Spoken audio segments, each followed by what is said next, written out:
Hello guys, welcome to our YouTube channel. Let's prepare for JK SSB exams. सबसे पहले आपको ये पता होना चाहिए कि जो अडल्सेंट एज है वो होती है आपकी 10 to 19 ईयर्स की। बट ये जो स्कीम है ये है आपकी 11 to 14 ईयर्स की लड़कियों के लिए। किसके लिए? 11 to 14 ईयर्स की लड़कियों के लिए। और दूसरा ये जो स्कीम है ये सेंट्रली स्पॉन्सर्ड स्कीम है। ठीक है, किसने स्पॉन्सर, कौन करता है इसको? जो हमारी सेंट्रल गवर्नमेंट है वो स्पॉन्सर करती है। देन इंट्रोड्यूस कब हुई थी ये स्कीम? ये आपकी स्कीम जो है इंट्रोड्यूस हुई थी 2010 में। और इम्प्लीमेंट कब हुई, लागू कब हुई? 2011 में। 2011 में जाके ये लागू हुई। देन एज ग्रुप क्या रहता है, किन लड़कियों के लिए? ये क्या सभी लड़कियों के लिए? नहीं, ये है आपकी जो 11 से 14 साल की उम्र की लड़कियाँ हैं। अब यहाँ पे ये क्वेश्चन बनता है कि इम्प्लीमेंट तो 2011 में हुई थी, लेकिन इम्प्लीमेंट की किसने थी? तो किसने की थी? आपकी ministry of women and child development ने। किसने? Ministry of women and child development. तो अगर आपको कोई पूछता है नेक्स्ट कि आपके जो ministry of women and child development के जो मिनिस्टर है करंट अभी कौन है, तो वो कौन है? आपकी स्मृति ईरानी, श्रीमती स्मृति ईरानी। ये कौन है? आपकी ministry of women and child development. ठीक है, करंट है इंडिया में अभी। देन फिर बात होती कि जो ministry of women and child development वाले हैं वो किसके थ्रू करते हैं इसको इम्प्लीमेंट सोसाइटी में? तो किसके थ्रू करते हैं वो इम्प्लीमेंट? आपके जो हमारे आंगनवाड़ी सेंटर्स हैं उनके थ्रू करते हैं। और ये किसके अंडर करते हैं? जो इंटीग्रेटेड चाइल्ड डेवलपमेंट स्कीम्स है उनके अंदर। बहुत सारी आपकी स्कीम है इंटीग्रेटेड चाइल्ड डेवलपमेंट से रिलेटेड, उसके अंडर करते हैं। फिर प्रीवियस नेम क्या था, पहले नाम क्या था स्कीम का? जो आपकी स्कीम है, scheme for adults and girls, इसका पहले नाम क्या था? इसका नाम था Rajiv Gandhi scheme for empowerment adults and empowerment of adults and girls. ठीक है, तो इसमें क्या होता था? लड़कियों को एम्पावर करने की बात की जाती थी, उनको स्ट्रॉन्ग बनाने की बात की जाती थी। कैसे? एजुकेशन प्रोवाइड करके, उनको अवेयर करके। ठीक है, देन उसके बाद क्या यहाँ पे लिख देती हूँ मैं एजुकेशन, और उसमें जैसे न्यूट्रिशन अच्छी मिलेगी, उनकी अच्छी खाएंगे तो अच्छी सेहत रहेगी, अच्छी सेहत रहेगी तो अच्छा पढ़ेंगे, अवेयर रहेंगे। ठीक है, तो इससे क्या करते थे? वो एम्पावर करते थे, उनको स्ट्रॉन्ग बनाने की कोशिश करते थे सोसाइटी में। देन उसके बाद बात होती है यहाँ पे आपका नेक्स्ट आ जाता है कि इस स्कीम ने कौन सी स्कीम को रिप्लेस किया है, कौन सी स्कीम को चेंज करके ये वाली स्कीम आई है। तो ये किसकी आई है? Nutrition programme for adults and girls and Kishori Shakti Yojana. इसको चेंज करके scheme for adults and girls जो है वो आपकी आई हुई है। फिर उसके बाद क्या हुआ कि मार्च 2021 में जो ये स्कीम थी ये इंट्रोड्यूस की गई अंडर कौन सी? पोषण अभियान। पोषण अभियान 2.0 जो मैंने आपको पहले पढ़ा चुकी हूँ, अब वो भी रिवाइज कर लीजिएगा। जो आपका सुपरवाइज़र का एग्ज़ाम है उसके लिए वो भी बहुत ज़्यादा इंपॉर्टेंट है। देन अब हम पढ़ेंगे objectives of scheme for adults and girls. अब ऑब्जेक्टिव क्या क्या हैं? पहला ऑब्जेक्टिव तो इसका आ जाता है कि लड़कियों को क्या करना है? एक तो उनकी सेल्फ डेवलपमेंट करनी है, उनको सेल्फ डेवलप बनाना है। फिर और दूसरा उनको एम्पावर करना है। जैसे मैंने पहले बताया आपको कैसे करेंगे उनको, उनकी डेवलपमेंट कैसे होगी? एजुकेशन से, अवेयरनेस से, अच्छे खाने पीने से। Second one, improve nutrition and health status of adults and girls. अब आप सबको पता है कि ये जो एज होती है आपकी 11 to 14 ईयर्स, इसमें क्या है? आपकी जो गर्ल्स होती हैं उनकी ग्रोथ होती है, उनकी डेवलपमेंट होती है। उसके लिए उनको क्या चाहिए? अच्छा खाने को चाहिए। नहीं खाएंगी तो माल न्यूट्रिशन की प्रॉब्लम हो जाएगी। तो ये स्कीम जो है ये किसके लिए बनाई गई है कि उन लड़कियों को जो 11 to 14 ईयर्स की हैं उनको अच्छा खाने को मिले, उनको अच्छा खाने को दिया जाए, उनका हेल्थ स्टेटस जो है, उनके चेकअप जो है उनके टाइम टाइम पे हो, उनकी जो प्रॉब्लम्स हैं वो देखी जाएं टाइम टाइम पे।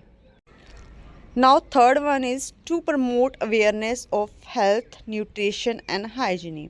अब उनको अवेयर करना, ठीक है, उनकी हेल्थ के बारे में कि आपको कैसी डाइट लेनी है, आपको कैसे अपने आप को मेंटेन करना है, उनको अच्छा खाने को देना है, उनको टाइम टाइम पे मेडिसिन्स जो उनकी ज़रूरी है उनकी बॉडी के लिए वो चाहिए उनको। फिर जब हाइजीन की बात होती है फिर उनको बताना, क्योंकि यही टाइम पीरियड होता है जब हमें क्या होता है, लड़कियों को पीरियड्स वगैरह आना स्टार्ट हो जाते हैं।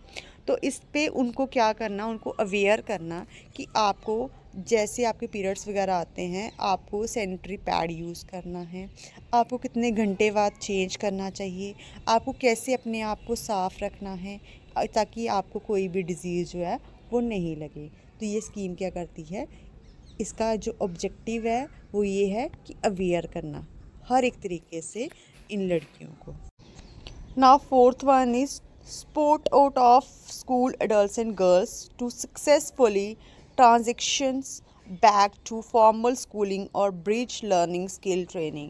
अब क्या है इस स्कीम का ऑब्जेक्टिव कि जो लड़कियां पढ़ाई छोड़ चुकी हैं, जो कि घर का काम संभाल रही हैं, उनकी फैमिली की इशू की वजह से या उनकी फैमिली की जो है उन्होंने सपोर्ट नहीं किया, वो क्या कर रही हैं, अभी घर वगैरह संभाल रही हैं, उन लड़कियों को फिर से कहाँ लाना, उनकी पढ़ाई की तरफ लाना। ठीक है।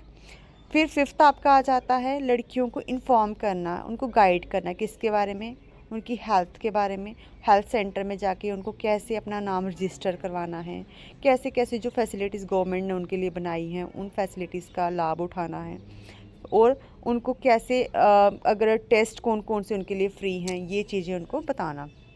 फिर उसके बाद अगर बात होती है रूरल हॉस्पिटल्स की, तो उसमें भी यही है, जो कैंप वगैरह लगाए जाते हैं उनको बताना कि कौन कौन से कैंप लग रहे हैं और उस कैंप में क्या क्या फैसिलिटी प्रोवाइड की जा रही है। फिर उनको और भी अवेयर करना, और भी नॉलेज देना जो कि उनके फ्यूचर के लिए अच्छी है, जो उनकी उस टाइम पीरियड की जो एज है उसके लिए अच्छी है। फिर उनको किसके बारे में बताना, कि बैंक के बारे में बताना। अब बैंक के बारे में कैसे बताना, अब जो गर्ल्स होंगी ना उनको क्या करती हैं, जो आंगनवाड़ी वर्कर्स होती हैं, जो हेल्पर्स होती हैं, वो क्या करती हैं, नॉलेज प्रोवाइड करती हैं कि गवर्नमेंट उनको, उन लड़कियों को कौन कौन सी फैसिलिटीज़ प्रोवाइड कर रही हैं जिससे उनको इनकम का सोर्स बने एक। ठीक है। जैसे आपको पहले भी बताई थी मैंने, बहुत सारी स्कीम्स बताई थी, लाडली बेटी बताई थी मैंने आपको, जैसे वो उस तरीके की जो स्कीम्स हैं वो क्या है बताती हैं उनके बारे में, जो आंगनवाड़ी वर्कर्स होती हैं इन लड़कियों को बताती हैं वो। ठीक है। देन बात होती है पुलिस स्टेशन के बारे में, उनको बताया जाता है कि इन केस अगर उनकी फैमिली में या फिर उनकी सोसाइटी में उनके साथ कोई मिसबिहेव करता है या कुछ गलत करता है, तो वो कैसे कंप्लेन अपनी जो है वो दर्ज करवा सकती हैं पुलिस स्टेशन में। उनको हेल्पलाइन नंबर्स वगैरह बताए जाते हैं जिनकी वो हेल्प ले सकती हैं जब उनके साथ कुछ गलत हो, जो उनको लगे कि वो अनसिक्योर है। फिर जो आंगनवाड़ी वर्कर्स होती है वो क्या करती हैं कि पोस्ट ऑफिस के बारे में इंफॉर्मेशन देती हैं कि लड़कियों को, कि कैसे वो अपने लेटर जो है वो कैसे एक जगह से दूसरी जगह भेज सकते हैं। फिर उनको बताया जाता है कि वो पैसे भी डिपॉजिट करवा सकती हैं, अगर वो सेविंग करना चाहती हैं तो वो ये सब चीज़ें उनको बताया जाता है। ठीक है। नेक्स्ट आपका आ जाता है, अब उनको क्या किया जाता है, अपग्रेड किया जाता है होम बेस्ड स्किल के लिए, लाइफ स्किल के लिए। जैसे आपको पहले बताया कि घर को कैसे मेंटेन रखना है। फिर उनको इन फ्यूचर अगर वो शादी करती हैं तो उनके बच्चों की स्कूलिंग कितनी ज़रूरी है, कितनी इम्पोर्टेंट है, उनको सेविंग का बताया जाता है, उनको बजटिंग का बताया जाता है कि पैसे कैसे वो बजट अपना रख सकती हैं, अपने बजट को रख के कैसे अपना घर चला सकती हैं, कैसे वो पैसे जो से उनकी जो भी इनकम का सोर्स होगा इन फ्यूचर वो कैसे पैसे सेव कर सकती है, ये सब बताया जाता है उनको। फिर उनको क्या, एक इस स्कीम का मोटिव ये भी है कि लड़कियों को लड़की और लड़के में भेदभाव ना हो। ठीक है। उनको इक्वल स्टेटस प्रोवाइड करना, ताकि जो सोसाइटी में या फिर फैमिली में जो जेंडर बेस्ड डिस्क्रिमिनेशन होता है वो ना हो। ठीक है। अब हम बात करेंगे बेनिफिट्स जो इस स्कीम के हैं। ठीक है। और ये स्कीम जो है इसके दो तरह के बेनिफिट जो हैं वो प्रोवाइड किए जाते हैं, एक तो न्यूट्रिशन प्रोविज़न है, दूसरा है आपका नॉन न्यूट्रिशन प्रोविज़न। अब न्यूट्रिशन प्रोविज़न जो है अंडर ICDS के अंडर क्या होता है, ये इसमें क्या है कि उन लड़कियों को 11 to 14 ईयर्स की लड़कियों को क्या करना है, प्रोवाइड करना है 1600 कैलोरीज, 18 to 20 ग्राम प्रोटीन और माइक्रो न्यूट्रिएंट्स देने हैं। कितने देर के लिए देने हैं, उनको 300 दिन देने हैं, एक साल में 300 दिन उनको ये प्रोवाइड करने हैं। ठीक है। जो उनको क्या प्रोवाइड करना है, प्रोटीन और माइक्रो न्यूट्रिएंट्स उनको प्रोवाइड करने हैं। अब किसके थ्रू करने हैं, जैसे उनको राशन दिया जाता है, फिर उनको ये ओट्स वगैरह दिए जाते हैं, ठीक है, खाने की अच्छी चीज़ें देके। फिर नॉन न्यूट्रिशन प्रोविज़न में आपको आ जाता है उनको सप्लीमेंट प्रोवाइड करने हैं, ठीक है, जैसे उनको आयरन और फॉलिक एसिड की जो टैबलेट्स होंगी वो उनको प्रोवाइड करना है। फिर उनको क्या करना है, इन्फॉर्मेशन देनी है कि क्यों उनको कौन सी मेडिसिन या कौन सा फूड उनको क्यों खाना चाहिए, क्या फ़ायदे होंगे उसके, ठीक है, उनको बताना कि उनसे क्या फ़ायदे हैं उनको ये मेडिसिन खाने के। जैसे कैंप लगाया जाता है ना, जगह जगह पे आप देखते हो, डिस्पेंसरी में भी लगाया जाता है, या फिर क्या होता है कि गांव में क्या होता है कि कैंप कहाँ पे लगता है, जैसे स्कूल वगैरह में कहीं उसके कैंप गवर्नमेंट स्कूल वगैरह में भी लगाया जाता है कुछ देर के लिए, या डिस्पेंसरी में लगाया जाता है, उसमें ये सब चीज़ें जो हैं बताई जाती हैं, उनको अवेयर किया जाता है ताकि वो हेल्दी रहें लड़कियाँ। नेक्स्ट है आपका न्यूट्रिशन एंड हेल्थ एजुकेशन। अब न्यूट्रिशन और हेल्थ एजुकेशन उनको कैसे प्रोवाइड की जाएगी, गुड सैनिटेशन प्रैक्टिसेस उनको बताया जाएगा कि उनको क्या करना है, कैसे अपने आप को साफ़ रखना है, कैसे, जैसे आपको मैंने पहले भी बताया था, सैनिटरी पैड वगैरह यूज़ करने हैं वो। फिर उसके बाद सेफ़ ड्रिंकिंग वाटर हैबिट, उनको अच्छा पानी पीना, साफ़ सुथरा पानी पीना है। फिर कुछ लोग मिथ में रहते हैं, वो चीज़ उनकी दूर करना, ठीक है, उनको थोड़ा अवेयर करना, नॉलेजेबल पर्सन बनाना ताकि वो वहम में ना पड़े किसी भी चीज़ के। फिर उनको हेल्दी ईटिंग के बारे में बताना है कि जैसे उनको सैलड खाना है, हरी सब्जियां खानी हैं, उनको कर्ड लेना है खाने में, ये बताना है। फिर कुकिंग हैबिट के बारे में बताना है, उनको खाना पका के खाना है, कितने % हमें खाना पकाना है, कितने % नहीं पकाना, ये बताना है। पर्सनल हाइजीन के बारे में बताना कि उनको डेली ब्रश करना है, उनको अपने आप को साफ़ रखना है, डेली बेडरूम साफ़ रखना है, अपने कपड़े जो डेली चेंज करने हैं उनको, ताकि उनको कोई भी डिज़ीज़ ना लगे। फिर उनका क्या होगा, ये स्कीम क्या करती है, हेल्दी चेकअप जो है वो प्रोवाइड करती है लड़कियों को, और फिर उनको ये भी बोलती है कि आप और आगे अपने फ्रेंड सर्कल में बताओ ताकि वो भी अपना चेकअप करवाएं। और जो चेकअप होगा कितना होगा, 3 महीने में एक बार होता है, कितना, 3 महीने में एक बार होता है, उनको करवाना चाहिए। फिर उसके क्या बारे में क्या बताएंगे नेक्स्ट, इसके बारे में कि उनको बताया जाता है लाइफ स्किल एजुकेशन दी जाती है, होम मैनेजमेंट, जो आपको पहले बताया क्या करना है कि घर को कैसे चलाना है, घर को साफ़ रखना है, कैसे मतलब सेविंग वगैरह करनी है। फिर रिड्यूस टीनेज प्रेगनेंसीज। अब कुछ क्या होता है, कुछ स्टेट्स में क्या होता है कि शादी जो लड़कियों की होती है छोटी उम्र में हो जाती है, तो वो प्रेग्नेंट भी जल्दी हो जाती हैं, तो उस वजह से बहुत सारी लड़कियों की जान जाती है, उनकी मतलब डेथ चांसेस जो होते हैं बहुत ज़्यादा होते हैं। तो ये चीज़ उनको मना करनी, उनको समझाना कि छोटी उम्र में प्रेग्नेंट नहीं होना है या शादी नहीं करनी है जल्दी, ये चीज़ों के बारे में उनको अवेयर बताना है। अगर आपको करवाता है कोई ऐसे शादी ज़बरदस्ती, तो आप उसके लिए एक्शन ले सकते हैं उसके अगेंस्ट। फिर उनकी जो मेंटल हेल्थ है उसके बारे में कंसर्न करना, जैसे हमारी इस एज में क्या होता है, गर्ल्स के जो बॉडी चेंज होती हैं उनमें काफ़ी ज़्यादा मतलब मूड स्विंग करना उनका, फिर उनका फ्रस्ट्रेशन हो जाता है कि आखिर हो क्या रहा है हमारे साथ, क्योंकि सब कुछ उनके लिए न्यू होता है। तो उनसे बात करना, उनसे जो उनके क्वेश्चंस हैं, उनके दिमाग में जो बातें हैं उनके जवाब देना उनको। तो ये स्कीम इसलिए बनाई गई है, ठीक है। नेक्स्ट आपके कुछ ना इम्पॉर्टेंट पॉइंट्स है, जो इम्पॉर्टेंट चीज़ें हैं जिनको बारे में आपको पता होना चाहिए। अब हम वो डिस्कस कर लेते हैं। अब पहला आपका आ जाता है किशोरी हेल्थ कार्ड। अब ये क्या है, ये एक कार्ड है जो कि मेंटेन किया जाता है, जो आंगनवाड़ी सेंटर्स में आंगनवाड़ी वर्कर्स होते हैं वो इसको मेंटेन करते हैं। और इसमें क्या किया जाता है, इसमें रिकॉर्ड जो होता है वो रखा जाता है।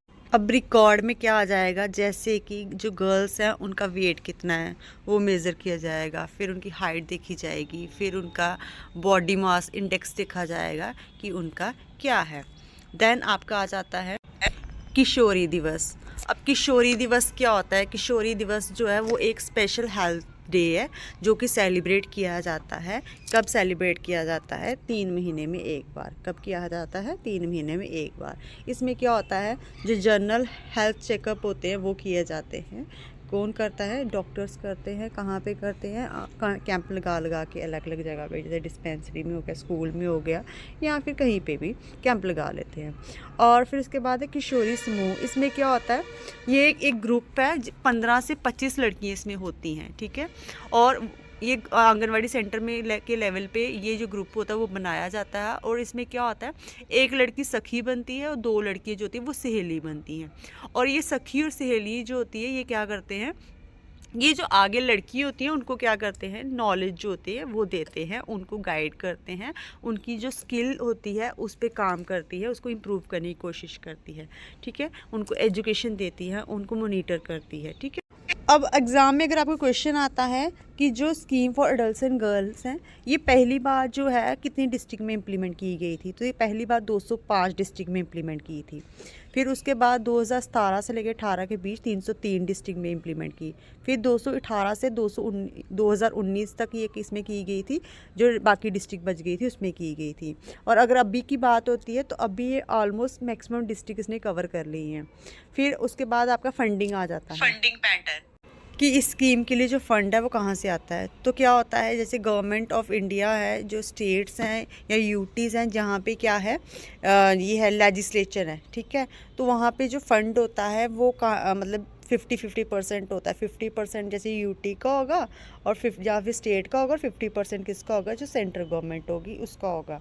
फिर इसके बाद अगर बात होती है जैसे कि हमारी नॉर्थ ईस्टर्न स्टेट्स हैं, इसमें क्या जैसे अरुणाचल प्रदेश, असम आपका, फिर मणिपुर आ जाता है, फिर मेघालय, मिज़ोरम, नागालैंड, त्रिपुरा, सिक्किम ये आ जाते हैं। फिर आपका जो 3 कैटेगरी हिमालयन स्टेट हमारी HP, जम्मू कश्मीर और उत्तराखंड ये आ जाते हैं।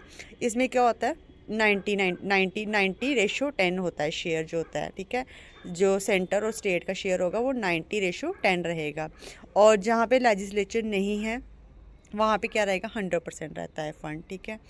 देन अगर बात आपको पूछा जाता है कि कौन सी डिस्ट्रिक्ट्स हैं, ठीक है, जब 205 डिस्ट्रिक्ट जो थी कवर की गई थी उसमें से JNK की कौन कौन सी डिस्ट्रिक्ट थी जो कि उसमें कवर हो गई थी, तो वो आपका क्या रहेगा, आपका अनंतनाग रहेगा, कुपवाड़ा रहेगा, कठुआ रहेगा, जम्मू रहेगा और लेह लद्दाख रहेगा। इसके लिए मैंने ट्रिक भी शेयर किया है। फिर अगर आपको कोई पूछता है कि कौन कौन सी डिस्ट्रिक्ट है जो कि JNK की कवर हुई है 2017 से 18 के बीच में, तो वो रहेगा उधमपुर, बारामूला, कारगिल, रजौरी, डोडा और रामबन।